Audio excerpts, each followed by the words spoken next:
Karanchira saint Xavier's ഹൈസ്കൂളിലെ 1979-80 SSLC ബാച്ചിന്റെ ആഭിമുഖ്യത്തിൽ SSLC പരീക്ഷയിൽ ഉന്നത വിജയം കൈവരിച്ച വിദ്യാർത്ഥികളെ സ്കൂൾ അങ്കണത്തിൽ വെച്ച് ആദരിച്ചു. കാട്ടൂർ ഗ്രാമപഞ്ചായത്ത് വൈസ് പ്രസിഡന്റ് ജീജ പ്രവീൺ ഉദ്ഘാടനം നിർവഹിച്ചു. ആദ്യമായിട്ട് നമുക്ക് നൂറുമേനി കൈവരിച്ച ഈ സ്കൂളിനോടും അതിനോടൊപ്പം പ്രയത്നിച്ചു നിന്ന വിദ്യാർത്ഥിനികളെയും ഞാൻ അഭിനന്ദിക്കുന്നു. ഈ 10ാം ക്ലാസ്സിലെ വിജയം നിങ്ങളുടെ ഉയരങ്ങളിലേക്കുള്ളൊരു കാഴ്ചപ്പാട് മാത്രമാണ്.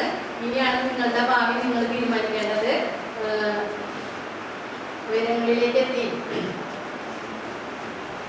ഉയരങ്ങളിലേക്ക് എത്തുന്നതോടൊപ്പം തന്നെ നല്ലൊരു മനസ്സിന്റെ ഉടമയാവാനും നിങ്ങൾക്ക് കഴിയണം. നിങ്ങൾക്ക് എല്ലാവിധ ഉയരങ്ങളിലേക്ക് എത്താനുള്ള എല്ലാവിധ ഊർജവും ഉണ്ടാകട്ടെ എന്ന് മാത്രം പറഞ്ഞുകൊണ്ട് ഈ പരിപാടി ഔപചാരികമായി ഉദ്ഘാടനം ചെയ്തതായി അറിയിക്കുന്നു. പ്രസിഡന്റ് TC സുബ്രഹ്മണ്യൻ മാസ്റ്റർ അധ്യക്ഷത വഹിച്ചു. സ്കൂൾ പ്രധാന അധ്യാപിക Heera Francis Alappatt, PTA president KK Satheesan, executive അംഗങ്ങളായ Prakashan VM, Suma K, treasurer Prakash PN എന്നിവർ സംസാരിച്ചു.